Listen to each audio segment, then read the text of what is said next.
It is a wet circuit that greets us for the first race of the weekend in the Lamborghini Blancpain Super Trofeo. Welcome to a rather soggy Nürburgring, although the good news is that although the track is wet now and it will be a safety car start, there is some blue sky ahead, and I suspect by the end of 50 minutes of racing it is going to be a dry circuit, and that will test the teams even more in terms of what they do in tyres. There you can see how wet it is as the cars work their way down through the Dunlop curve at the bottom of the lap. The track temperature just under 23 degrees, but you can see how much rain has fallen over the last really 45 minutes or so. The previous practice session was red flagged early because it was getting so wet. Now this is a championship where you have a Pro Cup, a Pro-Am and an Am class as well, and the pro drivers will, it stands to reason, be somewhat better versed in coping with these conditions than the amateur drivers. Big powerful cars and a slippery circuit. This is going to be a real test. David Addison trackside, Jack Nicholls will be patrolling the pits, and we'll send him out to get soggy on the grid in a moment and try and talk to one or two of the drivers before we go racing. But as the cars then make their way up to the grid, pole position for this race is going to be for Mirko Bortolotti and Andres Josefsson, and it's going to be in fact the Italian driver Mirko Bortolotti who will do the first stint for what promises to be a very lively race, especially given that the former Formula 2 champion has another ex-single-seater hot shoe lining up alongside him in the person of Milos Pavlovic, and the duel between those two is going to be very interesting indeed over the opening few corners of the race. So the grid, which is 26 strong, really good entries, really strong competitive entry in the championship this year. It's taking shape on the grid, and the grid is still busy with VIPs along with the engineers, and also I suspect one or two of the Pirelli technicians just coming to have a look at the state of tyres after one sighting lap. Now interestingly, some are making their way down the pit lane, so we could have a late tyre choice. But let's go to the grid and find out from Jack Nicholls what news there is. Welcome to the grid, everybody, for the final race of the season, well, the final weekend of the season in Europe anyway, for the Lamborghini Super Trofeo. And, well, the grid is starting to be formed. The rain has stopped, which is good news. And this is the man on pole position, Mirko Bortolotti. And let's go and see if he wants to have a little chat to us this afternoon. Can we have a little chat, Mirko? How's it going? You all right? Pole position, but it was dry when you set pole. Oh, he's just doing a radio check at the moment, so we'll do it in a moment. And as he goes up, you took pole position, but it was dry then, wasn't it? Yeah, it was actually dry for the whole weekend until now. So just like 25 minutes before the opening of the pit lane, it started to rain. So the track is completely wet at the moment. It's a bit of a gamble for sure, because after a few laps, if it starts continuing to rain, it's going to be dry again. So let's see what happens. I mean, it's the first time for me driving this car in the wet. But yeah, yesterday it's been a fantastic day for us. We showed our great pace. We managed to do a perfect lap with a big gap to the other guys. So I'm actually really happy and pleased with the job we've done. The whole team worked really well. And yeah, today it's a new day and a new story. Let's see what happens. So are you going to try and stay out as long as possible before the pit stop, so that, you know, maybe the track has dried, or do you not think it'll get to that stage? Well, in the ideal way, that was the plan. But of course, now with the weather condition, we are not quite sure of what is the best solution. If the wet tires stay the best tire for the entire stint, I will for sure try to stay out as much as possible. But okay, if we get to the point where the slicks are going to be quicker, we will have to hit the pits. Okay, snazzy Mirko, have fun. Oh, so there's our pole sitter, and alongside him on the front row of the grid at the moment are not our Pro Cup leaders. So let's go and see if Jeroen Mull will have a little chat to us. He's going to be starting third. It's a real battle between Jeroen Mull, Eduardo Piscopo and Milos Pavlovic, and they've shut the door. Is there any chance we could have a... Cool, thank you. So, Jeroen, the last weekend in Europe before we go to Malaysia, what do you think you can do from here on the grid? Well, to be honest, I would have liked to be in front of my big rivals, Piscopo and Pavlovic, but on the other hand, the inside starting position on this track could very well be an advantage into the first hairpin. So I hope to use that advantage and then overtake them as soon as possible. How much of an effect will it have on you now that the circuit's wet? Are you comfortable with that? Yeah, I'm pretty comfortable with that. We had the opportunity to test here, and we had some wet conditions there as well. So hopefully I can use that to my advantage. Cool. Thank you, Jeroen. Have a good race. We're still waiting for the front row men to appear, and they have done now. So let's go and see if one of the drivers is around. Ideally, we'd have the guy who's not starting, but we can at least find out who's starting. Okay, so Milos Pavlovic will be starting the car. On the left-hand side, there is Eduardo Piscopo, and when he stands up, Eduardo, can we have a little chat? How's it going? Great qualifying for you ahead of your own mole. Yeah, I mean, things looks pretty good for us. As usual, we are close, so it makes it very interesting. And now there's a new variable, the weather, and for me it's my first time in those conditions. I just hope I can learn very quickly because I don't have time to learn. Cool. And when you take over, do you think it'll be ready for slick tyres or not? I kind of hope so, and I also believe so because looks like a rain stopped, and those are big cars, 25 cars on the grid. So yeah, could be. Why not? Cool. Thank you, Eduardo. Have a good race. Now let's head up to Andrea Amici, and he's the man going to be starting in 4th place on the grid, the champion from last year. And it was here last year that Amici clinched the championship. We won't have any titles won today as far as the Pro Cup is concerned because we've still got the World Finals to come in Malaysia. We're just lurking around to see if Andrea is available for an interview. I think our Italian friends want to interview him, so we'll move on down the grid, shall we, Dan? And see who else we can find, because Federico from the Italian part of the Lamborghini Super Trofeo production wants to speak to them, so they get priority. Let's head over. Let's speak to Gerhard Schwaraza and that car, shall we, with the Grasser Racing team. Here we go, little wander down the grid. We're a couple of rows back. What are we on now? The 4th row of the grid or so. And we'll have a little chat with Gottfried Grasser because we've run out of drivers to talk to, Gottfried, so we'll talk to you. What can you do from here on the grid? We hope to gain a good result. So they're P3 in the class, so it's important to get a lot of points for the class. So we will see, but the weather condition, it's Nürburgring. It's very nice. It's always a competition with the weather and the car and the drivers. So let's push.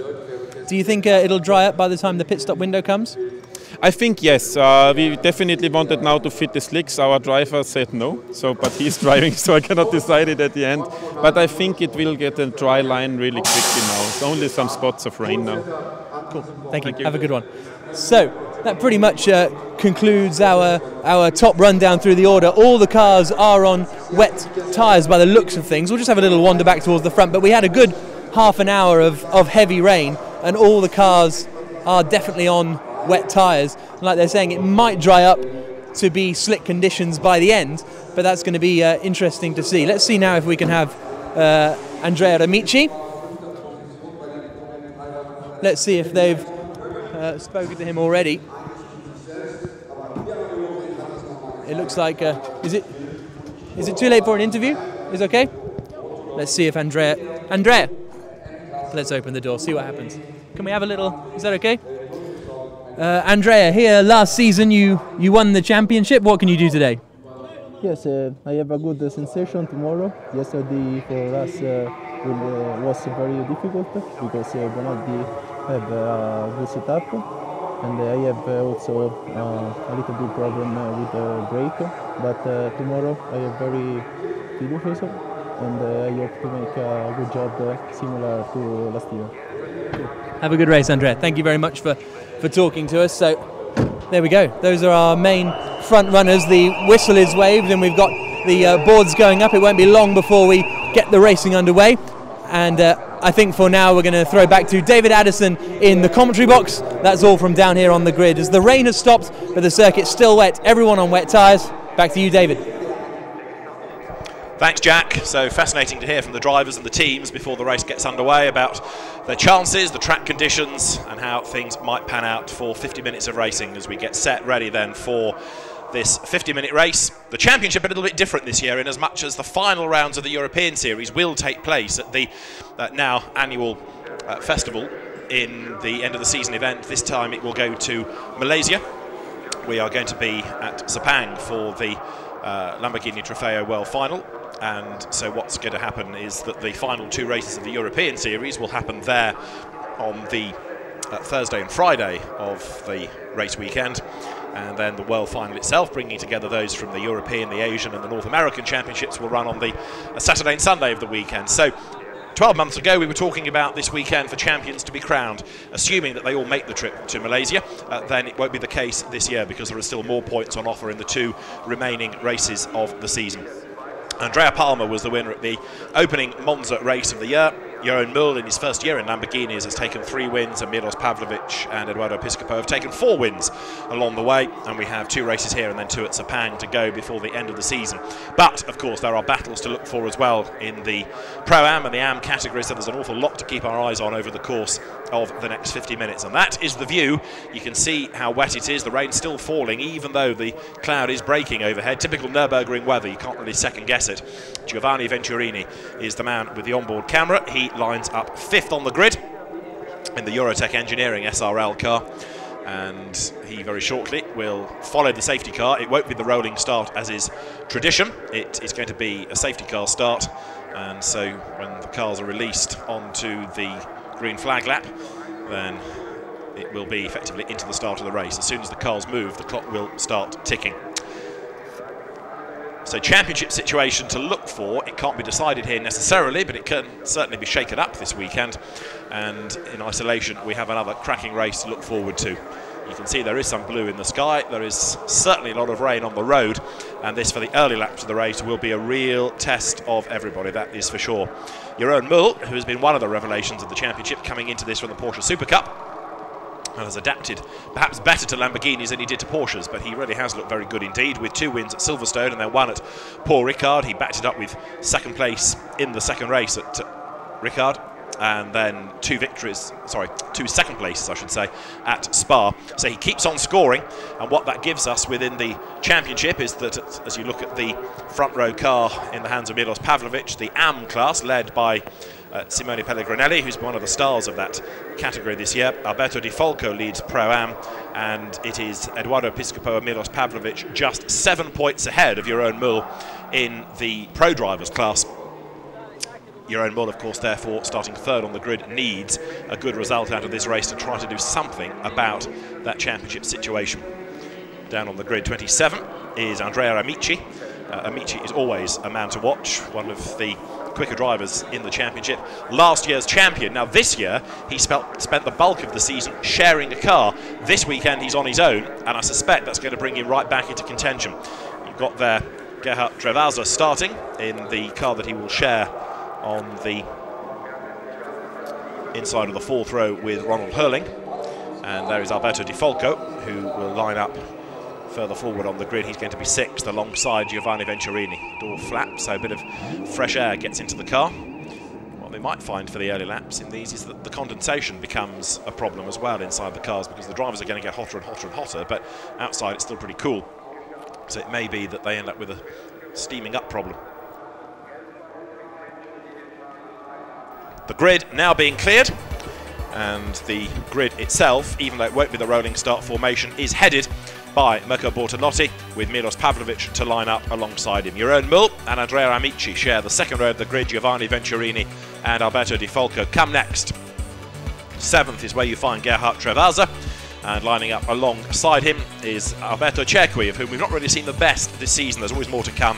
Dimitri Engelbert is on the inside of the 5th row with Alberto Viberti for company. Giacomo Bari is next alongside the Ecuadorian Sebastian Merchant. The DT Motorsport team, the top Am is Simone Pellegrinelli. Alongside him is Laurent Geny. Roberto Tanca is on the 8th row of the grid alongside the Swiss driver Davide Durant as the race gets underway. Then you have circuit owner Shota Abkazava and Manuel Flaminio alongside, ahead of Mikhail Spidoronov, and lining up alongside him, a long way back in fact, the Limers Hervé to start. Eduard Leganov is on the 11th row alongside Taras Polishuk, ahead of Tim Richards and Pierluigi Sigismondi. And the back row of the grid, number 4, is Jan van Uytsel to start, and Natalia Freidina will complete the grid. And there is one car there that leaves the pit lane, which is Taras Polishuk. The orange car leaves the pit lane, so that will slot in at the back. The race, as I say, is underway because it has started behind the safety car. So the race underway, and all of this behind the safety car counts within the 50 minutes. So as the field works its way through, this is the first racing lap, the usual process that when it's a safety car start, there's no warming up lap, you go straight into the race, the graphic confirming it.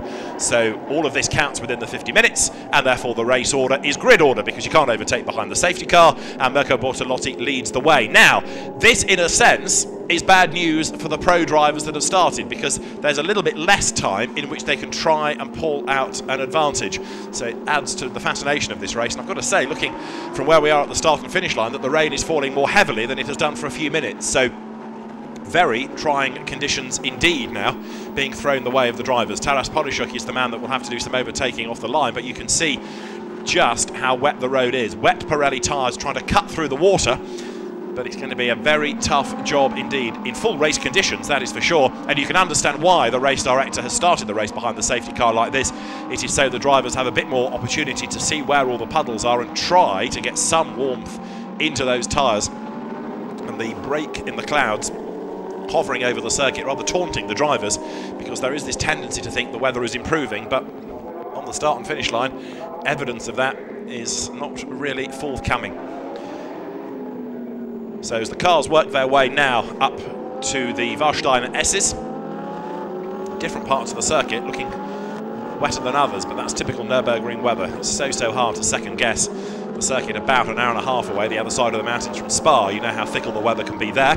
It was at Spa, of course, that this championship was last time out, where victories came for Eduardo Piscopo and Milos Pavlovic from Jeroen Mul, and then Simone Di Luca, not here this weekend, was the man third in both races. Huge amounts of spray hanging in the air, the cars disappearing into it. You can just about make out the headlights, but very difficult conditions indeed now. So this is a real test for the drivers as the field works its way then around this first lap of the race. Although it will be 2 or 3, I would have thought, before the race director is really content to release the field and to get the race underway. The start and finish line is still particularly treacherous. Not that that's going to be a huge issue, because of course they don't have to worry about a standing start, but the safety car will go for at least one more lap. You can see that the drivers behind are weaving around trying to get the tyres with some temperature into them. But the danger then is that as you vigorously weave around, the car suddenly breaks from you.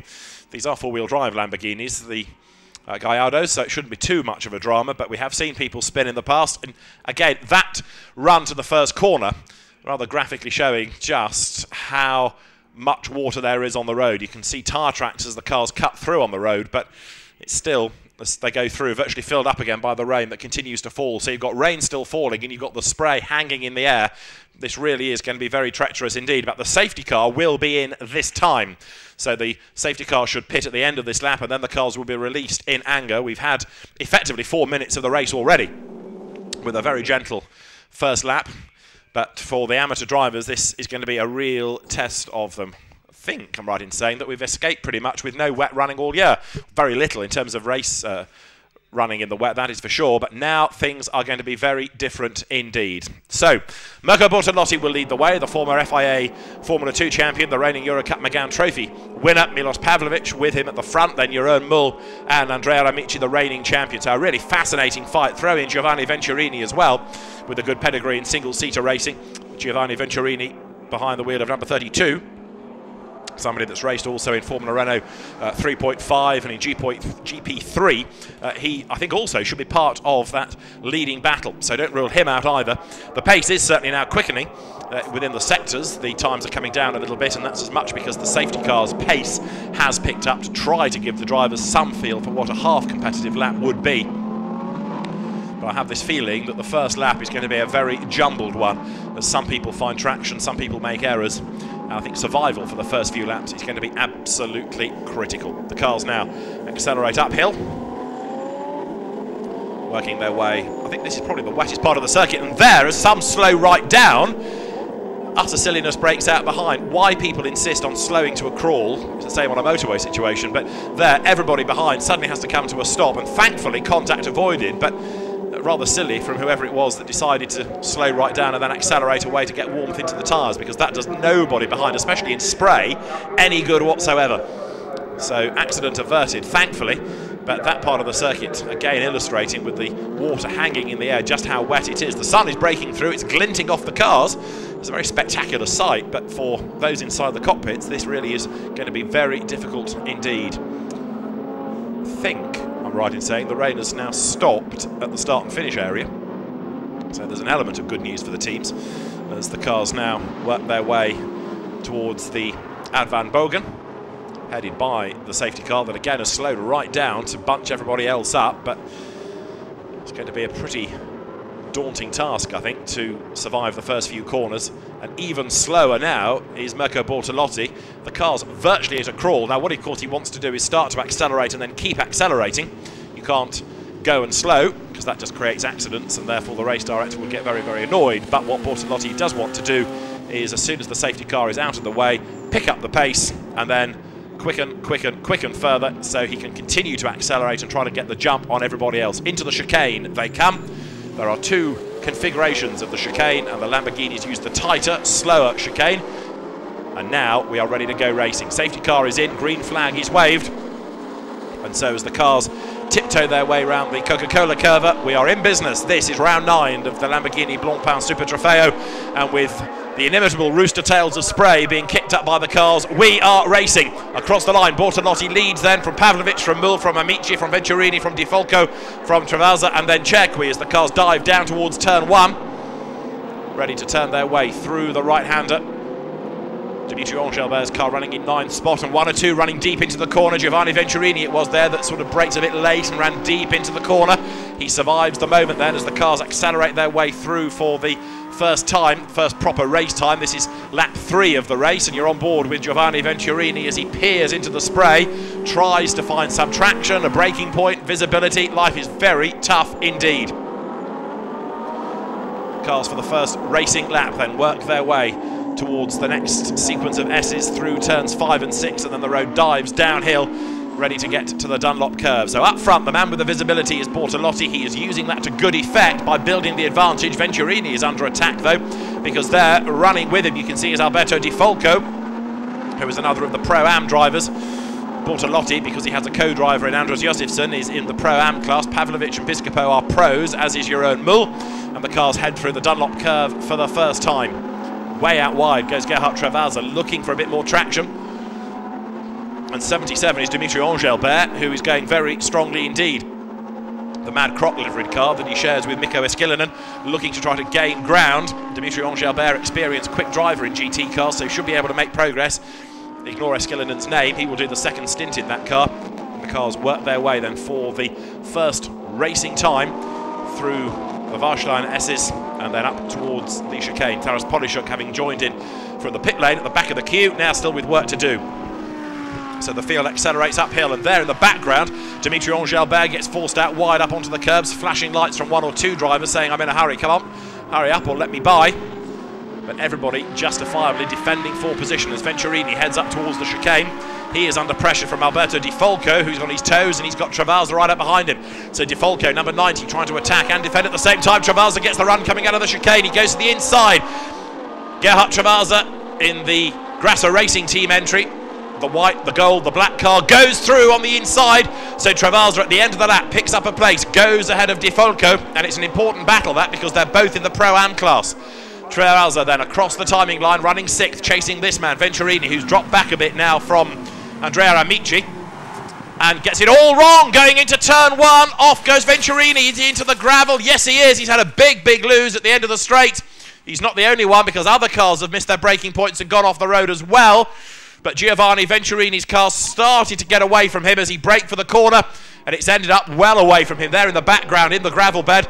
Now wet gravel, compact, is he going to be able to drive out of there? He's a long way off the road, that is for sure.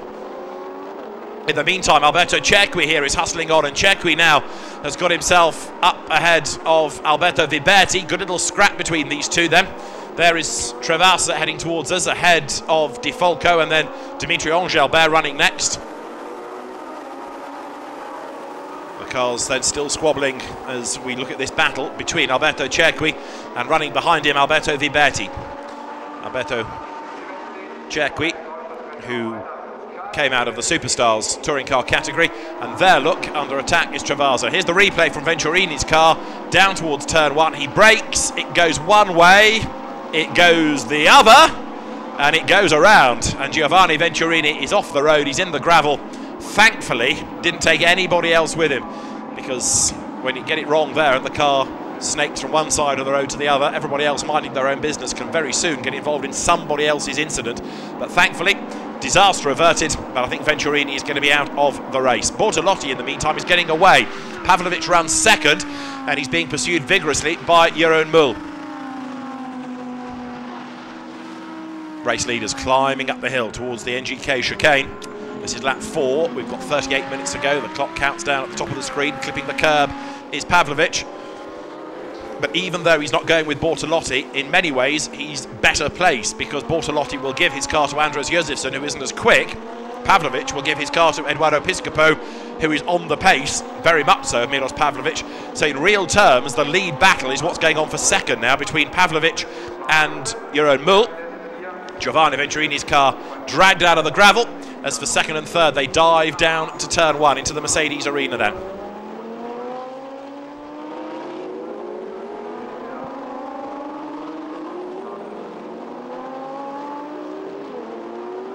Number 3 is Milos Pavlovic, and he's keeping Jeroen Mul at bay.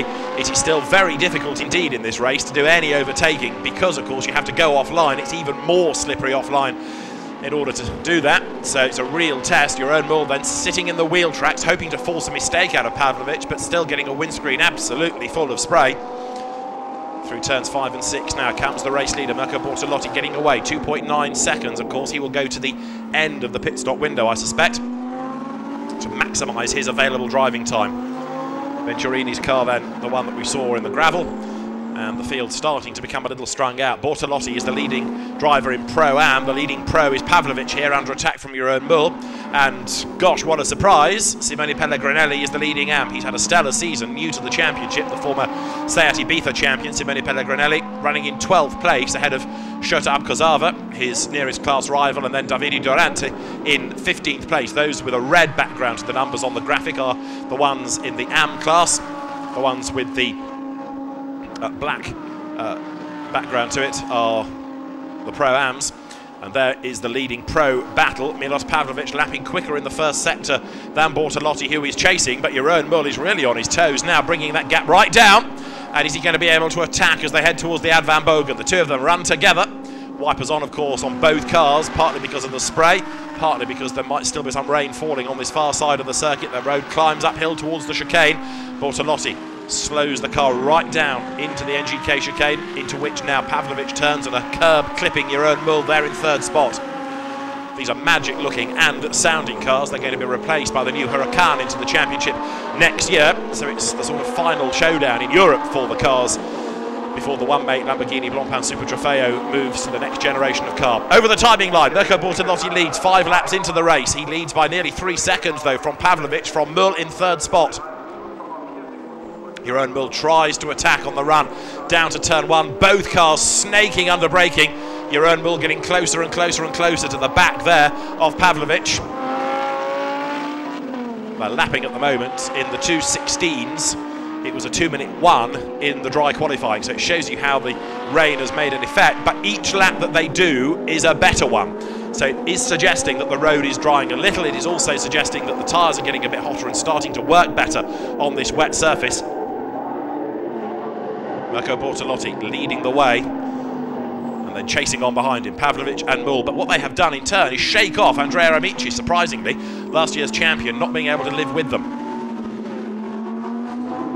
Jeroen Mul in 3rd spot, never really shone in Porsche racing last year. The Porsche Super Cup, admittedly, is a very competitive championship, but in this series this year, he has done a very good job indeed. Now, what can he do about Milos Pavlovic, who is also new to the championship and, in fairness, new to the discipline of GT racing this season? Pavlovic powers uphill, the car's singing their way towards the Schumacher S. You can, in the dry, use the curb to your advantage a little bit, but in the wet, you can see how Mirko Bortolotti steers well clear of them, hooks on wheels onto slippery painted curbs, and off you will go. 34.5 minutes, give or take, remains of this 9th round of 12 in the championship this year. And Bortolotti's advantage, nearly 3 seconds at the start of the lap. He comes now out of the Warsteiner S and heads downhill, still being pursued vigorously by this Pavlovic-Mul battle. and your own Mull oh so close. Now this part of the circuit looking as though it's drying quite quickly compared to what we saw at the start of the race. Go offline, you'll find the water and hence the sprays kicked up, but certainly track conditions are improving, and so by the end, assuming no more rain comes, and there's none looking likely, then the second stint drivers could well be on a completely dry road, and that therefore means that tyre choice and preservation of tyres could be important. Yes, everybody has to make a pit stop, but if the road is still damp at the pit stop mark, do you take the risk and go onto the slick tyres then and tiptoe round, or do you make a second stop towards the end? Amateur drivers on slicks on a damp but drying road is perhaps not every team manager's desirable option, but it might be happening. So there's a very interesting second part to this race, I think, based on tyre choice and what the weather conditions will be doing. Certainly at the moment things are drying.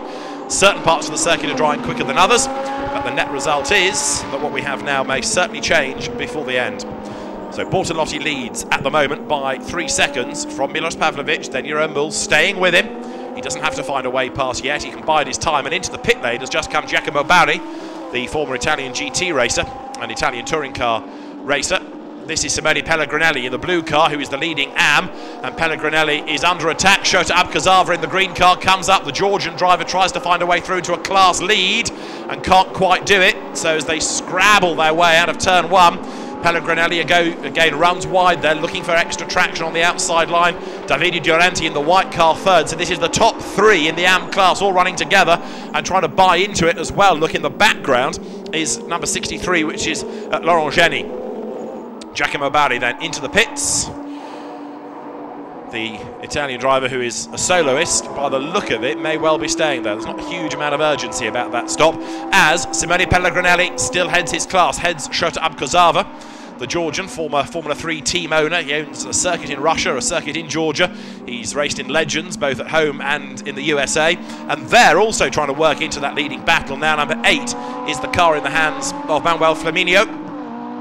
He's another driver new to the championship this year, and although he's under attack, Pellegrinelli is still doing a very good job indeed of hanging on to his place. News comes also of a spin for Mikhail Spidoronov. He's rejoined the race, but the second and third battle to the eye, getting a little bit nearer to the race leader Mirko Bortolotti. Let's see whether that is borne out at the end of the lap. From the chicane they come. Now, has Jeroen Mull got front damage? There is something, look, flapping on the ground.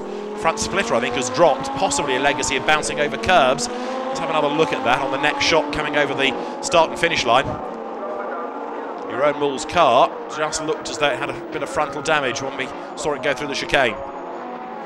He's 7/10ths now behind Pavlovic, who is there in the spray of Bortolotti.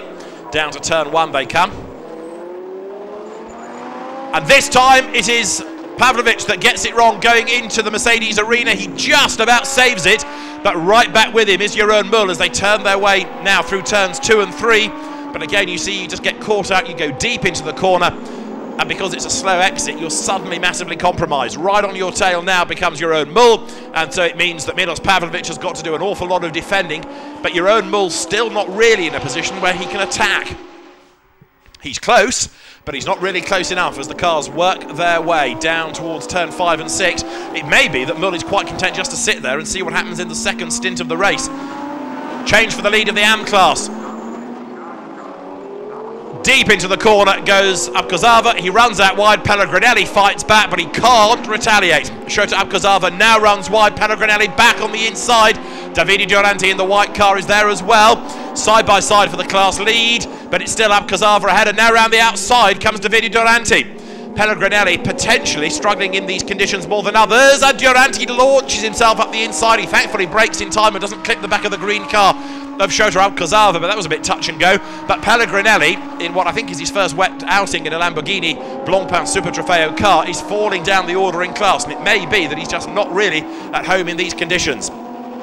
We have got to the pit window. It has opened. Stops now can take place. Now the drivers have to make this decision as to whether they are going to come in early or late, and it certainly would pay to keep the pro driver out for as long as possible, A, because he'll be better in these conditions, and B, because he will run at a faster pace anyway. More news of a spin has come for Pierluigi Sigismondi. Lower down the order, Sigismondi now is 24th. And Mull, slow exit again, as the splitter does drag on the ground there from that shot. You can see it. Slow exit from the chicane, and that gives a little bit of an advantage back to Pavlovic. but nobody as yet has elected to come into the pit lane. Leading trio goes through, and keep an eye on the background on that shot to see if there is going to be any activity down the pit road, but none forthcoming at the moment. Andrea Amici still runs fourth ahead of Gerhard Travasa. In sixth place is Alberto Di Folco. Seventh is Dimitri Angelbert. In eighth place it's Alberto Viberti, who is a long way back, and this is perhaps the best battle. It is the AM class fight with Shota Abkazava under attack from Davide Doranti. Then you've got Simone Pellegrinelli, and he in turn has got Manuel Flaminio right up behind him. Flaminio is another driver in the AM class, trying to stay with this little group ahead of him. The black car goes for the pit lane in the background of that shot, and that was Laurent Geny to give way to Cedric Lima. Those two back together again for the purposes of this weekend, after Cedric Lima has been driving with Jonathan Cochet for the bulk of the season. Over the line comes Abkazava, and now a challenge is made on the inside by Davide Doranti for the class lead. Is he going to go through? Yes, he is, but he's going to go wide, and back up the inside goes Abkazava, taking Pellegrinelli with him. Now for second place here, look, Pavlovic is under attack because Jeroen Mul is looking a little bit more committed. He tries the outside line, turning his way through the corner, but is he going to be able to do anything about him on the run uphill now? Let's see as the cars work their way through the Schumacher S in a moment. Steering well clear of the curbs, and now the cars sprint once more towards the Warsteiner S. Over the brow they come, and whilst they're squabbling, so the leader, Mirko Bortolotti, has got away. 3.8 seconds is now the advantage that the race leader has, as second and third work their way through the left, through the right of the Warsteiner S once again. Jeroen Mul then hunting down second place man, Milos Pavlovic. Pavlovic and Piscopo have made a pretty formidable combination. 4 wins to them, 3 to Jeroen Mul. Can he draw level in this first race? You can see the way that Bortolotti is getting away, but he still has a co-driver who is of a slower pace, an AM, so he runs in the Pro-Am category, does Bortolotti, as a consequence of that, and therefore in the second stint, potentially he will lose out relative to these two. He spent the bulk of the season, Bortolotti, driving with Aristotelis Varvaroussis. It's a different co-driver this weekend in Andros Josefsson. And Josefsson's pace relative to that of Bortolotti is perhaps going to be harder to gauge, given that the road is drying. So in theory, his lap time should look better against those set in the wet by Mirko Bortolotti. Pavlovic and Mul through once more, half a second between them. And Jeroen Mul brakes for turn one, sets the car up to try and get the jump coming out of the corner. And although Pavlovic is a little bit sideways, still Mul not able to go through.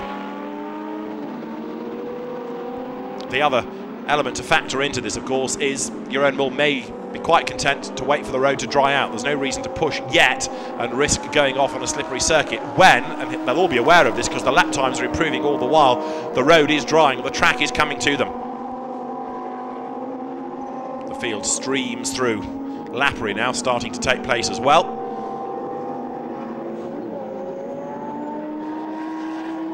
Race leader Bortolotti, he's already working his way through the slower cars, and he's getting away now. He's 5 seconds to the good as the road has dried. Bortolotti has absolutely lit it up. Now, also deposing Pellegrinelli briefly in number 8 there is Manuel Flaminio, but now Flaminio runs out wide at turn 1. Pellegrinelli tries to fight back into turn 2 round the outside. On the inside line is Flaminio. They lean on each other almost, and in the end, on the outside line, Pellegrinelli has to give way, so he slots back in. Flaminio then gets right onto the tail of Abkazava. He runs out wide, he recovers. It's still very, very slippery though through the Mercedes arena. Out of turn 4 they come. Taras Polishuk, who started in the pit lane, has just come in to serve his mandatory pit stop. And the race leader is currently on lap number 10.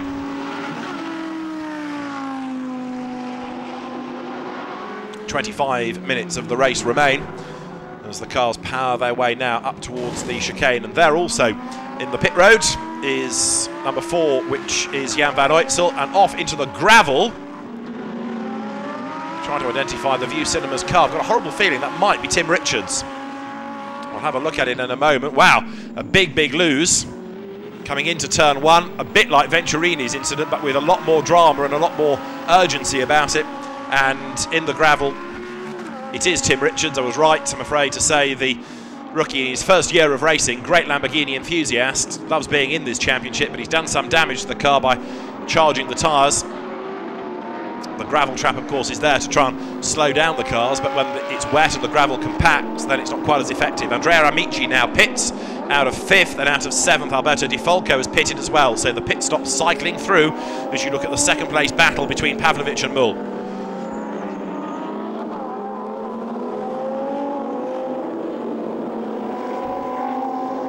We're on lap number 11, and more drivers are coming into the pit lane, including Alberto Cerqui, who again has been a little bit anonymous in his first stint. Cerqui always looked better than this in Superstars in the V8 touring car category. That's Andrea Amici, the reigning champion, outgoing champion, I think it's fair to say now, in the pit lane. Driver change for 26, so out gets Alberto Cerqui, and into the car gets Thomas Pivoda, the Czech driver. Another of the cars run by Gottfried Grasser's team, and there is number 90, which is Alberto Di Folco, who's a soloist, so he will therefore go back into the race. Shota Abkazava has just come in. You saw the green car flash by, so Abkazava will give up the lead of the class, and that's going to put Davide Duranti ahead of Pellegrinelli in the AM category for the moment. But of course, in a race that actually hasn't had as many spins as I thought it might do, things can all change once again, but the weather certainly has thrown a real spanner in the works here. With the sun shining and the wipers working overtime, 2nd and 3rd, Pavlovic and Mull continue their battle, ready to go into the race. Thomas Pivoda. In the background is Manuel Flaminio in the yellow car, who's just given way to Vincenzo Sauto, who's had 15 years in the Ferrari Challenge and then thought it's about time I had a change, so he's gone to a different Italian brand for this season. 2nd and 3rd head up now towards the chicane at the end of the lap. Road climbs uphill into the braking area, and Jeroen Mull running on the back of Pavlovic. Is he going to think about pitting this time? It's interesting that they're going a long way, but part of that I still think is that if they can go to the end of the pit window and the road is drying sufficiently to put slick tyres on, they can do it in one go. But it doesn't look like it's ever going to be slicks weather, does it? It still looked wet enough for the wet tyres to be needed, even for another 22 minutes of the race. Into the race once more in the bright green car. Shota Abkazava, Vincenzo Sauto is behind him, and the race leaders work their way through turn 1.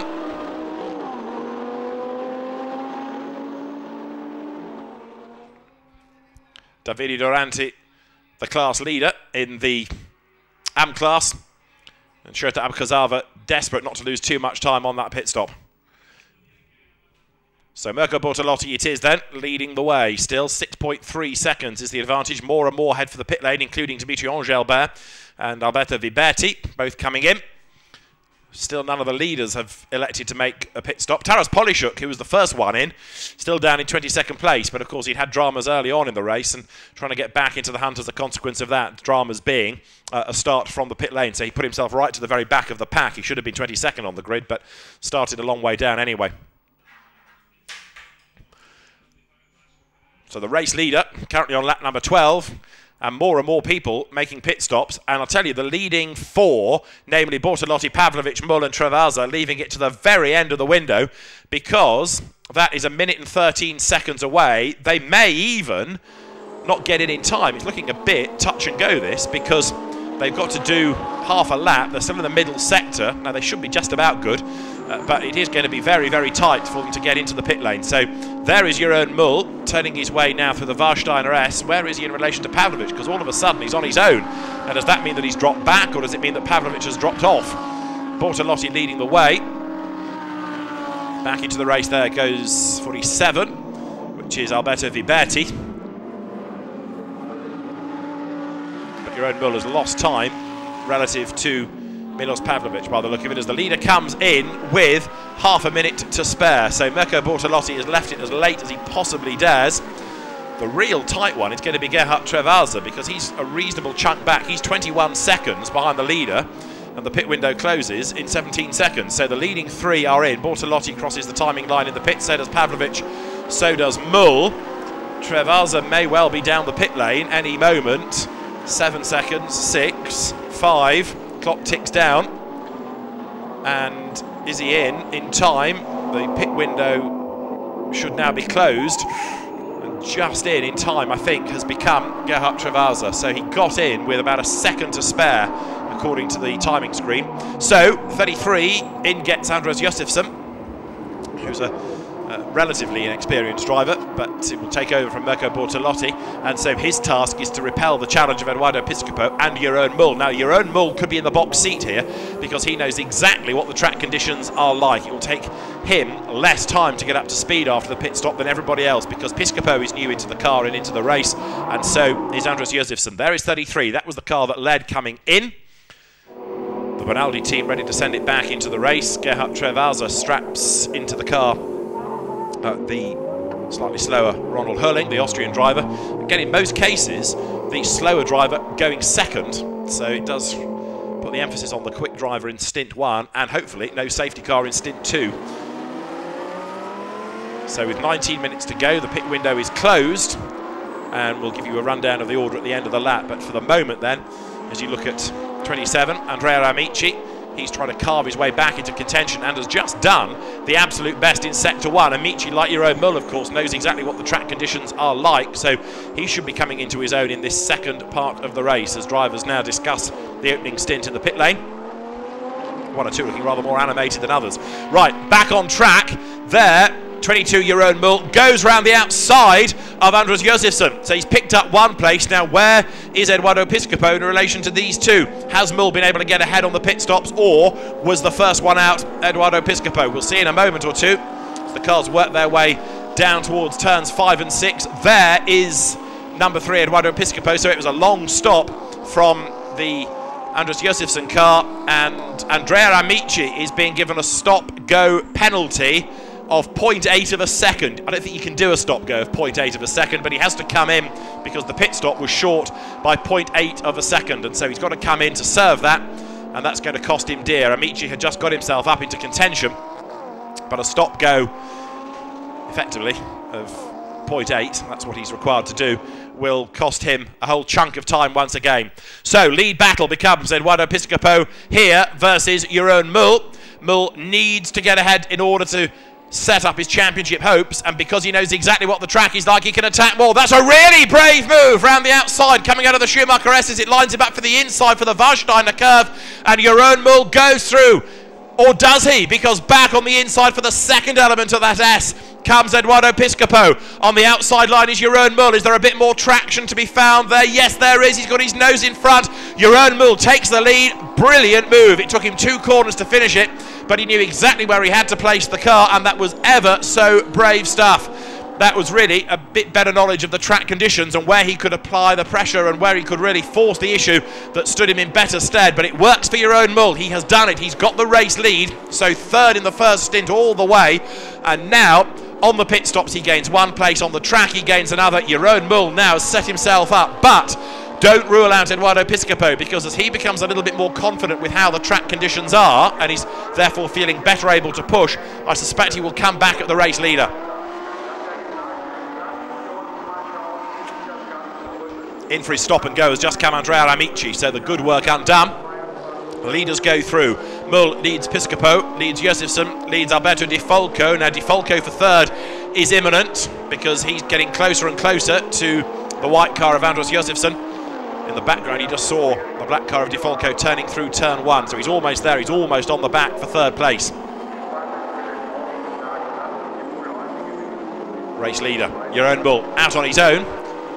Now remember that Andres Josefsson, who is third, leads his class, but he's being caught by Alberto Di Folco behind for the class lead.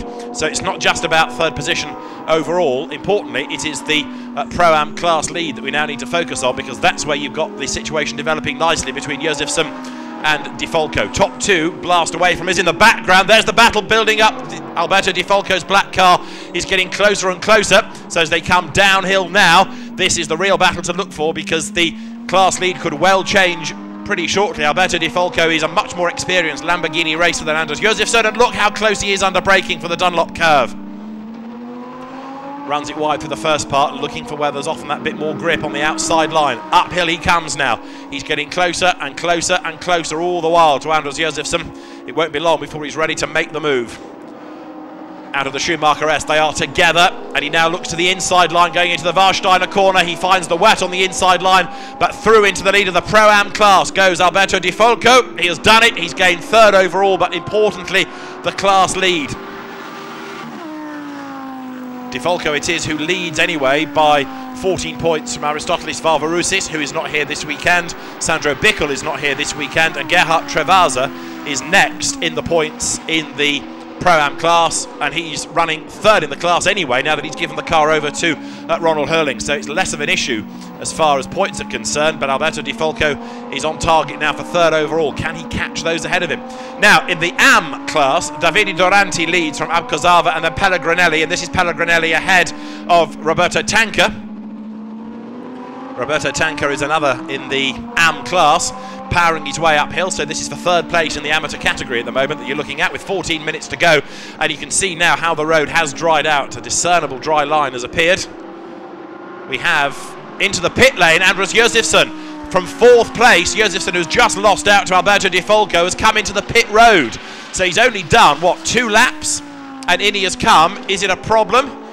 Peering down into the pit lane to try and see what it is that's happened, but drama then for Mirko Bortolotti and Andras Josefsson. He's left the pit lane, so it was a very, very quick stop. I have no idea for why that would have been. It's one for Jack to go and investigate if we can, to ask Mirko Bortolotti why the car suddenly headed down the pit lane, because pit in and pit out both flashed up on the screen. It's back into the race now. 33, there it is, with Andras Josefsson at the wheel just ahead of Alberto Viberti, so it's down into 6th position, about to become 7th as Viberti powers through on the inside line. But Andras Josefsson then going backwards as far as places are concerned. But very odd. In he came after only a couple of laps and straight out again, as though he thought he'd been called in, or perhaps he'd misread the board that was asking Andrea Amici to come in. Anyway, either way, he has pitted. He's lost a couple of spots as a result of that, and he's lost another in rejoining now because Alberto Viberti has forced a way past him. I just wonder as well whether Dimitri Angelbert's car now in the hands of Mikko Eskilinen may not be a threat before the very end of the race as well. Race classification is there to see, with the leading AM being Davide Doranti ahead of Shota Abcosava. Milos Pavlovic looks on to see Eduardo Piscopo now try to fight back against Jeroen Mul, but he's losing time sector by sector. He's also got himself in traffic as well, as you look at 33 Andras Josefsson trying to fight back as best he can. 47 there is Alberto Viberti. 12 more minutes of the race remain. And over the timing line goes the 88 entry, which is Natalia Freidina, and that's a car that runs in 22nd place. Freidina, the Russian driver who's done a bit of single-seater racing as well as GT racing to go with her modelling career, and came to the championship at Spa. Working then through the Mercedes arena at the start of the lap as we look across to Eduardo Piscopo, now 4 seconds back from Jeroen Mul. So Jeroen Mul's gentle first stint staying in contention has really translated into a very different outcome in this, the second stint of the race, powering on now in pursuit of a 4th victory of the season. 22-year-old Mul, the Dutch driver, works his way down towards the Dunlop curve, and with 11 minutes to go, he can now afford to take it easy to an extent, just make sure he doesn't make any errors. The road, again, continues to be a drama for drivers in as much as it is drying, but not sufficiently to enable them to really press on at full pace, and certainly not to think about slick tyres. Yes, the drivers are having to use some of the wetter parts of the road, but it is still wet enough for wets to be the only option. Lap times, however, are not improving. This may be because some of the cars have got the slower drivers in. It may be that because the wet tyres now starting to lose their edge just a little. They're still the tyres to have, and there's a recovering Shota Abcosava, who was second in the AM class, and he's had a drama down at turn 1. So Abcosava rejoins. This is what he did wrong. Into the corner, accelerates out, and the back just snaps away. So it didn't look that high speed an incident, but Shota Abcosava just lost the back as he applied the power. Loses it, rejoins, carries on in the race. So, up front, heading towards back markers now, is Jeroen Mul, closing up onto the back of Natalia Freidina. And the Russian girl is about to go 1 lap down with 10 minutes to go. This 50-minute race has passed very rapidly with lots of things to talk about. And there Jeroen Mul goes to the inside line, sprints out of the corner and takes on track, the car of Natalia Freidina, and therefore puts 1 lap on her as he comes over the timing line now. In the background, Eduardo Piscopo comes through, and he's now nearly 6 seconds back. Piscopo's really struggled in this stint. I'm surprised. I would have thought that given a couple of laps to get his head around the conditions, he would have flown, but he's not been able to match the pace of Pavlovic. His last lap was a 2:17.0, and a 2:15.1 in wetter conditions was the best that Pavlovic did. So very strange that Eduardo Piscopo cannot match that pace and can't stay with the leader. And what is also happening, therefore, is that behind him, Alberto Di Folco, the leading Pro-Am, is closing on Piscopo as well. There is Josefsson, 6th now, ahead of Trevasa and Mikko Eskilinen. Leaders have gone over the timing line, but Jeroen Mull looking good for the victory. You have Di Folco running in 3rd. You've got Amici in 4th, despite the stop-go. And then in 5th place, it's Alberto Viberti, as the leading cars turn their way through the Mercedes arena once again. Andres Josefsson being chased by 25, now in the hands of Ronald Höller. And is that gap going to come down, I wonder, because Hurling is certainly closing. Andres Josefsson, is he a bit slow coming out of turn 4? It looked like for a moment that car was just slightly impeded as it came out of the corner, but Josefsson doing his best to adapt to very difficult conditions. His last lap was a 2:18. He's still well clear of Ronald Hurling, so 6th place will be his, and it could have been better but for that slightly quirky second pit stop. In the meantime, 8 minutes of the race remain, and Jeroen Mull it is up front by the 6-second margin over Eduardo Piscopo. And then in 3rd spot, Alberto Di Folco. 4th is where you find Andrea Amici. 5th is Alberto Viberti. And 6th, Anders Josefsson here, turns his way out of the Dunlop curve, climbing uphill. Now, the target ahead of him is Alberto Viberti. He's 1.4 seconds behind him, but he's not actually losing that much time. If Viberti made a tiny error, I think that Josefsson will be right back in the mix all of a sudden, but Andres Josefsson not there yet. Lower down, you've got 10th and 11th here, different classes. Thomas Pivoda, who runs in the Pro class, ahead of the AM, leading Davide Duranti, who tries to find a way up the inside, but Duranti going very strongly indeed. We've not seen him in every round of the championship this year. Former Trofeo Maserati racer before turning his attention to Lamborghinis, and he now does make the move up the inside at the Warsteiner curve, and the Bonaldi Motorsport car goes through, up on the inside. Davide Duranti then now breaks into the top 10 at the expense of Thomas Pivoda. Place gained for him as now they sprint their way towards the Ad Van Bogen once again. It's just under 7 minutes of the race remain. And the leading car is Jeroen Mull, who has dominated this 2nd stint of the race, having been at 3rd, quite content seemingly to sit behind Eduardo Piscopo in the opening part of the race. So Jeroen Mull leads the way now. The gap has gone up to 7 seconds.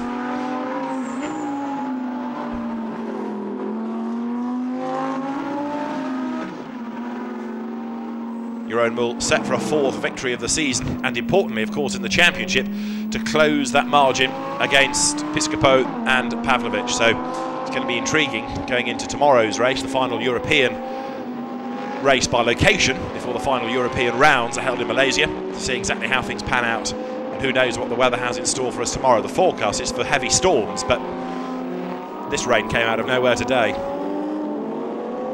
Lower down the order, Andrea Ceccato keeping at bay Mikko Eskilinen, 8th and 9th. Eskilinen having a pretty good run actually in this race. The car making its way downhill.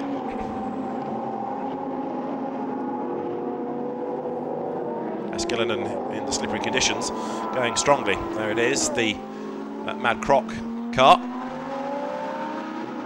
Powers downhill, and Eskilinen is another one running in the Pro-Am category.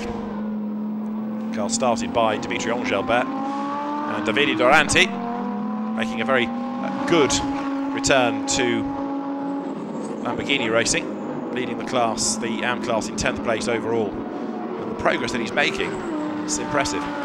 So with 5 minutes and change on the clock, race leader is Jeroen Mull, and off the road has gone Simone Pellegrinelli. Having been the benchmark driver in the AM class all year, this has been a really difficult race for him. He's off the road, but very cleverly steers around the edge of the gravel trap, gets himself back onto the circuit, brings the gravel with him. That'll go down like a rattlesnake with everybody else, who, as if they haven't got a greasy road to contend with, then we'll find it covered in gravel. Through goes Vincenzo Sauto. You can see that the gravel is now strewn all over the road, so it's going to be a little bit more slippery there. Drivers pick their way through it. Pellegrinelli continuing, he was third in the class at the time of his off, as Jeroen Mul gets closer and closer and closer to a victory here.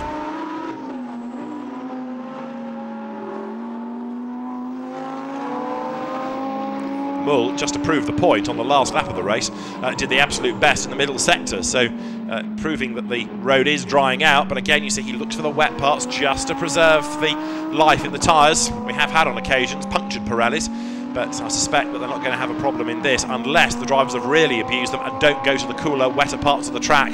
Now, how's this battle shaping up? Because now, look, Andreas Josefsson has got himself back onto the tail of Alberto Viberti, so 5th and 6th are together coming out of the Mercedes arena through turn 4. Andreas Josefsson tries to work out which way to go. Does he go left? Does he go right against 47? Alberto Viberti fends him off. They're in different classes, but it's an overall fight for 5th place here. Two of them running together as they head off downhill once more. And we've got just 3.5 more minutes of the race to go. So Andreas Josefsson perhaps is going to be the man to watch now. He's got more confidence as the race has gone on.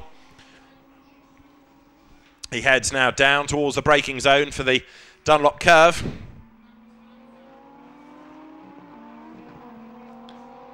Climbs uphill, still chases Alberto Viberti, and we have got just 3 more minutes of the race remaining, and a lap at the moment is a 2:15. Jeroen Mul, one of the few people at the moment to be able to go anywhere near his earlier best lap. He's only a 10th shy of it, but this fight for 5th place will go down to the wire, I think. Alberto Viberti ahead of the charging Andreas Josefsson. There was 7/10 of a second between them at the start of this lap, so the battle is coming down and down and down.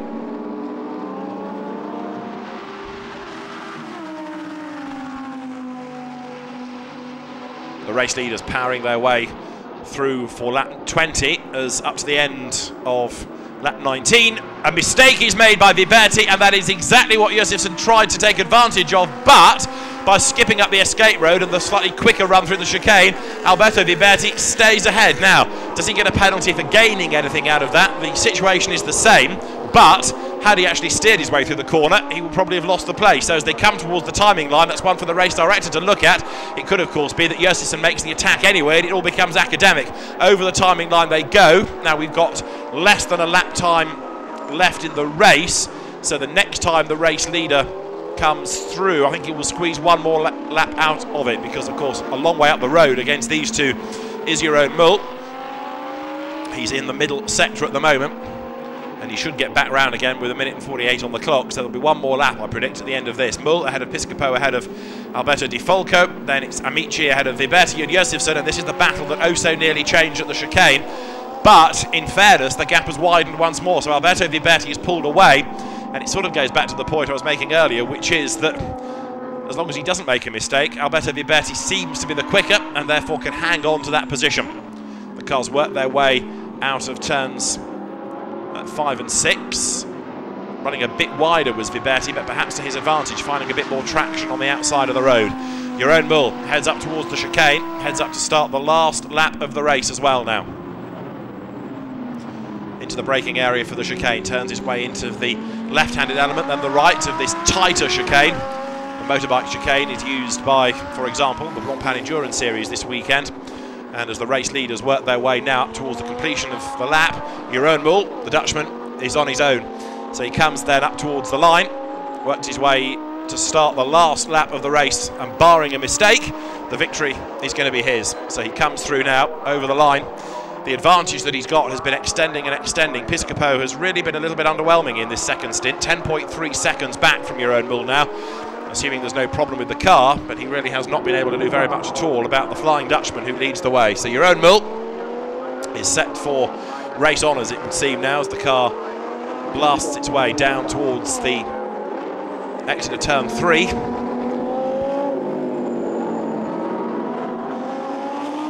It'll be win number 4 of his rookie season at Monza. Jeroen Mul didn't really sparkle, but it didn't take him long to get on top of the cars, because as soon as we went to Silverstone, he banged in 2 race victories. He was admittedly second in race 2 at Monza. The first race he That didn't look that good at all, but he learnt well and improved markedly overnight, and then at Silverstone really set himself up to be the man to beat. He won both races, and as he makes his way downhill, he goes for the wet part of the road straight away, preserving the life in the tyres.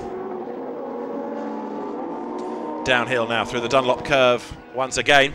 And Jeroen Mul on this, the 21st lap of the race that began behind the safety car on a drying circuit now. Looks like he's heading for victory. The wet tyres have certainly earned their money. There you can easily see the dry line that has emerged over the course of the race compared to how it was at the very start with lots of spray. It's a very different situation now. But for the race leader, Jeroen Mul, 10.3 seconds worth of an advantage. He comes through the S, out of the Warsteiner S this time. Sets the car up to accelerate gently so that the car doesn't snap away, and now works his way towards the Ad Van Bogen, which is the next right-hand corner, and then up towards the chicane. The checkered flag will be at the ready this time around, and for the race leader Jeroen Mul, a 4th victory of the season is going to head his way. It's been a very impressive debut in the Lamborghini Blancpain Super Trofeo, and so as he works his way now through the chicane, he's back, very much back in the hunt for the championship, with one more race to go here and then the 2 more in Malaysia.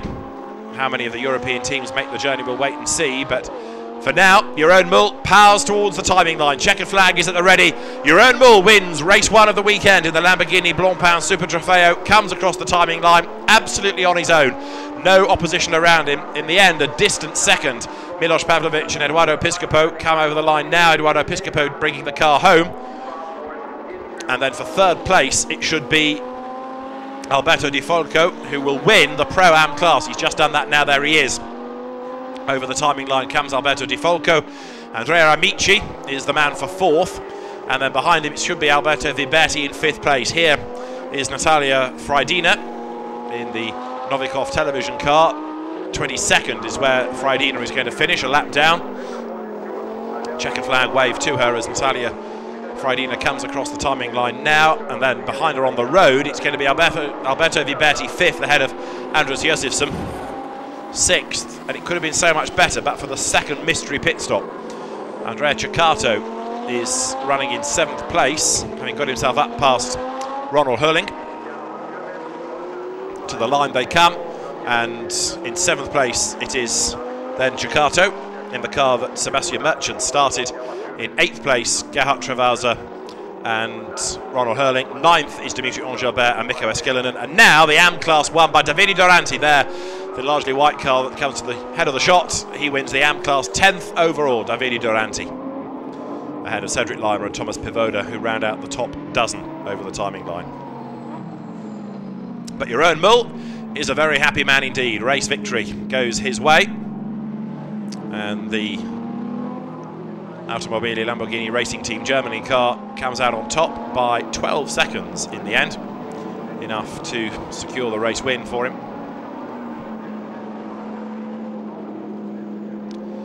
There is Andrea Amici weaving his way through the traffic. Not very happy, I suspect, given that he had that stop-and-go penalty. So Andrea Amici is in no mood to just cruise around. He wants to get back to the team and perhaps have a word, because by 8/10ths of a second they mucked up the pit stop collectively. Whether Amici could have challenged for a race win, don't know, but he could have done better perhaps than his 4th place. And just to prove that he was charging on right to the very end, the reigning champion did the absolute best middle sector time on the last lap of the race.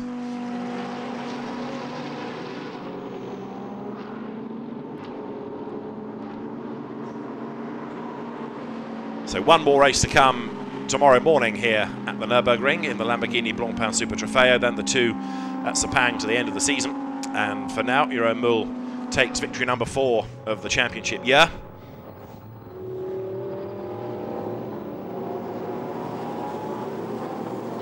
And as far as the Bortolotti and Josefsson situation is concerned, Josefsson, we are told, had a longer pit stop, seemed to be in the pits for something like 20 seconds longer than anticipated. But then, I did allude to this in the race, he came into the pits because he thought the drive-through was for him, and it wasn't. It was for Andrea Amici. So 27 was what was on the board, and it was 33, the number of Andrus Josefsson, so he thought the board was for him, and that's why he came in for a drive-through penalty. So confusion reigned, and in the end, 6th place was where the car finished, and there may again be an internal discussion at the end of the race. Andrea Amici is 3rd in the Pro class, so he will go to the podium.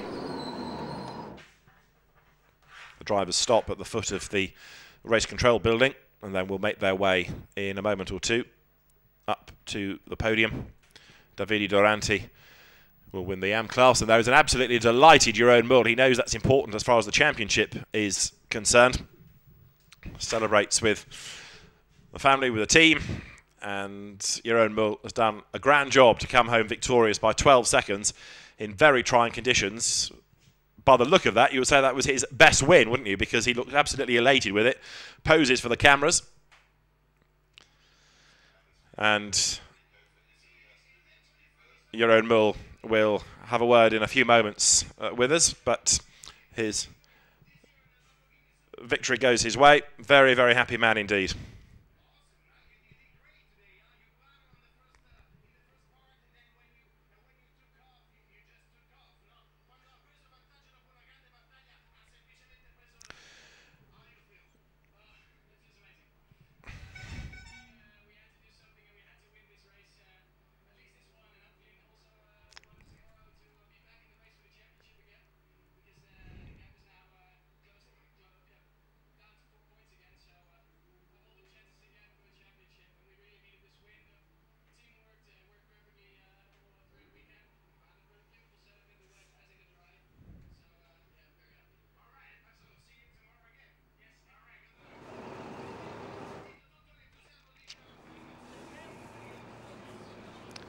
So Jeroen Mul explains about his win, and it brings him into the battle in the championship once again.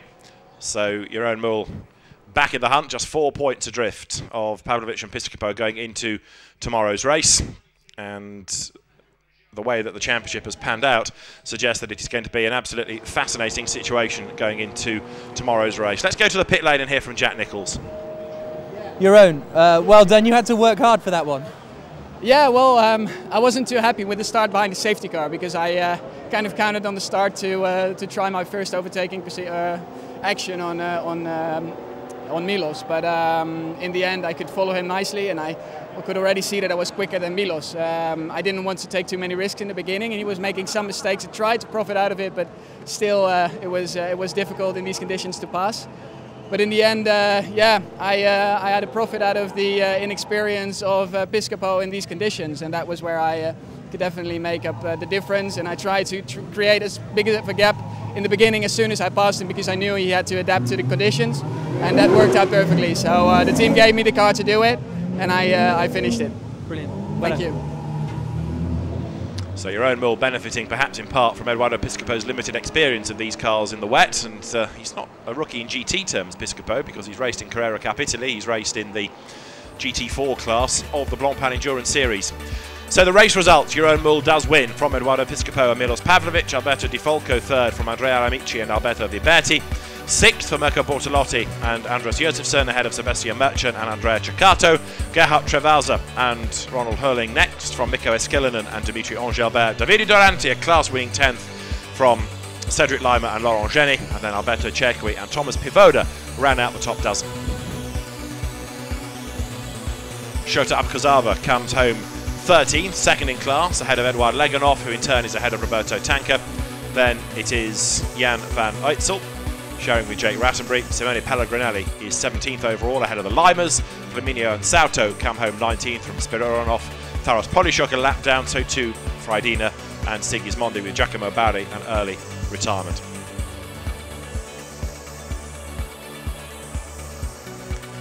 And others that were in the wars, as we saw very early on, Tim Richards and Giovanni Venturini, who ended up in the gravel bed after his early spin.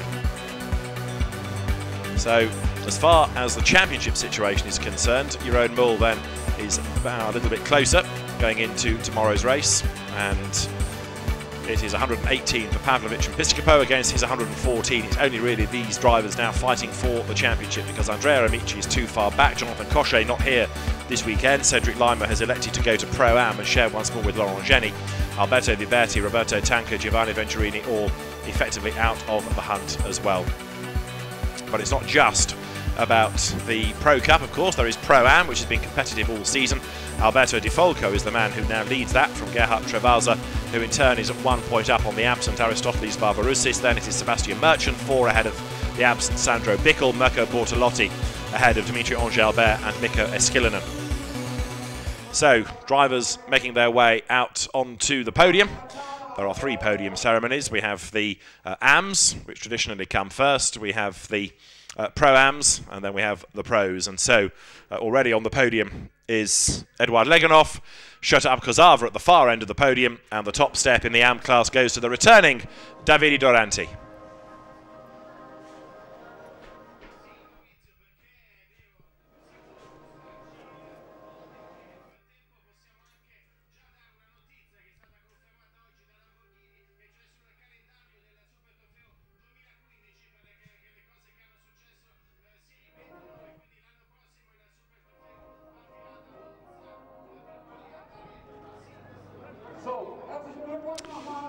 And so the national anthem is played. The celebrations will get underway in a moment for the drivers, because one of the splendid bronze trophies comes out first for the 3rd place finisher in the class, namely Eduard Leganov. Then the silver trophy goes the way of Shota Abkozava from Hugo da Silva, the events manager from Blancpain. And then the gold trophy, what else, to the race class winner, which is Davide Doranti, who has returned to the championship in style, and perhaps helped by the dramas for Simone Pellegrinelli, comes home victorious. The drivers get together on the top step of the podium, and the drivers have the champagne at their feet, but because they're true gentlemen racers, they say we might save that for later on. But there is also another award from Pirelli, which goes the way of the class-winning Davide Doranti, and he looks pretty happy with that. So that means he's got no hands now with which to spray the champagne. So the race podium completed for the AMs. And so now the podium is prepared ready for the Pro-Am category, which was won in the end by the charging Alberto Di Folco, the former Formula Renault racer. Second in the class was Mirko Bortolotti and Andros Josefsson, and then 3rd in the class, Sebastian Merchant and Andrea Ceccato. So the champagne is brought out, and there so too come the drivers. So for 1 step of the podium, we have drivers, but you're meant to be at that end, says Mirko Bortolotti, and that therefore shuffles Sebastian Merchant and Andrea Ceccato down to step 3. Step 2 for Bortolotti and for his co-driver Andros Josefsson, and then the Pro-Am winner, Alberto Di Folco, makes his way out to the top step of the podium, and the Pro-Am victors are there, ready for the national anthem.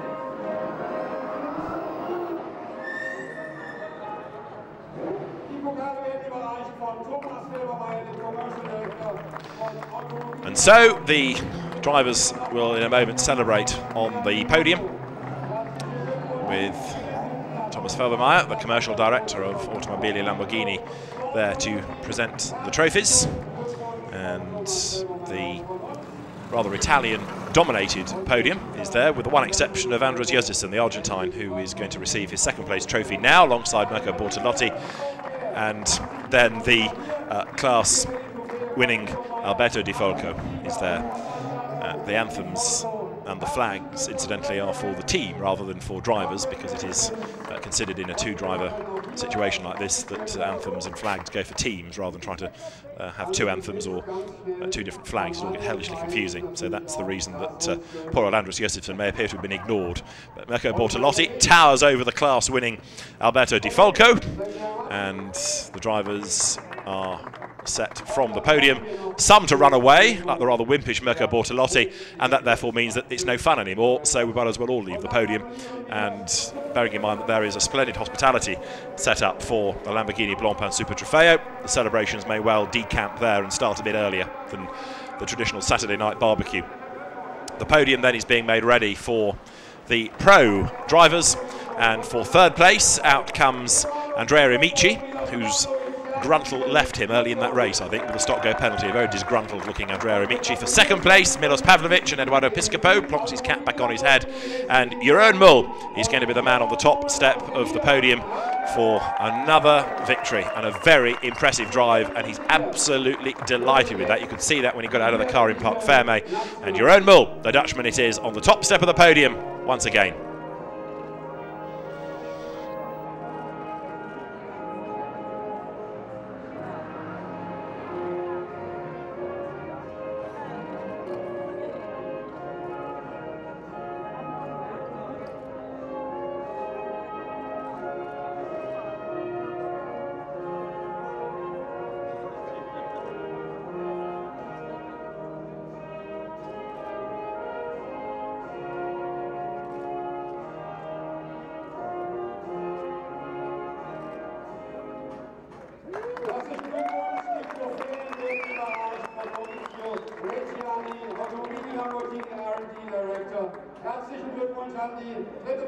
And so it is Maurizio Reggiani, the R&D director of Lamborghini, who steps forward to present the bronze trophy to Andrea Amici, the silver trophies to Eduardo Piscopo and Milos Pavlovic, and then it will be the gold trophy to a very proud-looking Jeroen Mul. He knows that in his debut season in this championship, it could well be his, and another good run tomorrow will really set him up for the final two races in Malaysia. There's the Pirelli Motorsport Award from Tio Meyer as well. And Jeroen Mul it is who is the race winner here in round 9 of the Lamborghini Blancpain Super Trofeo here from the Nürburgring. The drivers get together on the top step of the podium for the photographs. And are they going to spray champagne, or are they going to be conservative drivers? They're going to keep it, they're going to make their way from the podium, and we can look forward to race 2 tomorrow. Let's have a quick look back at the highlights of this opening race of the weekend for the Lamborghini Blancpain Super Trofeo that began behind the safety car, and so when it had done 2 laps, the race was underway for real with the green flags flying. And Mirko Bortolotti was the man that took the initial race lead. He dominated the opening stint ahead of Milos Pavlovic and Jeroen Mul. Gerhard Travaza was one who was trying to work his way up the order, fighting away early on, up alongside, and then past Alberto Di Folco. Giovanni Venturini, however, did not survive for very long. He got it wrong under braking for turn 1. It went one way, it went the other, and then it went off. Venturini out of the race early on. He wasn't the only casualty, as Jeroen Mul tried to have a go at Pavlovic. Pavlovic made a mistake down at turn 1. He survived the experience, and Jeroen Mul not quite able to take full advantage, but with the road still drying and a lot of the race still to go, he was able to bide his time. Tim Richards had an even bigger off than Venturini, and his ended up in the wall.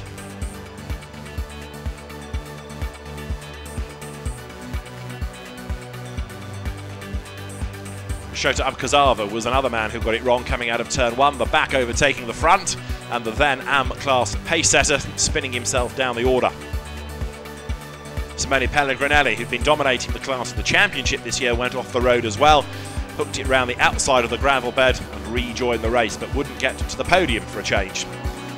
It's a very rare occurrence that Pellegrinelli doesn't get onto the podium.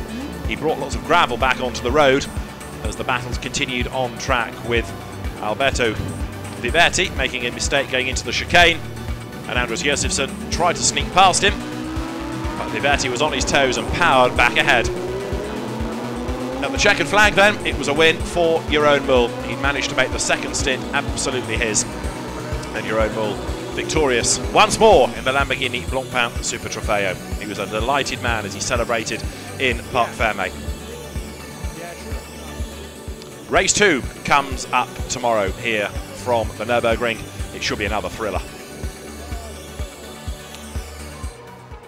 And so with one more race in Europe, 2 more races in Malaysia, the championship is still up for grabs. 4 points is the margin in the Pro Cup between Piscopo Pavlovic and then Jeroen Mul for tomorrow. For Jack Nichols and David Addison for now, bye-bye.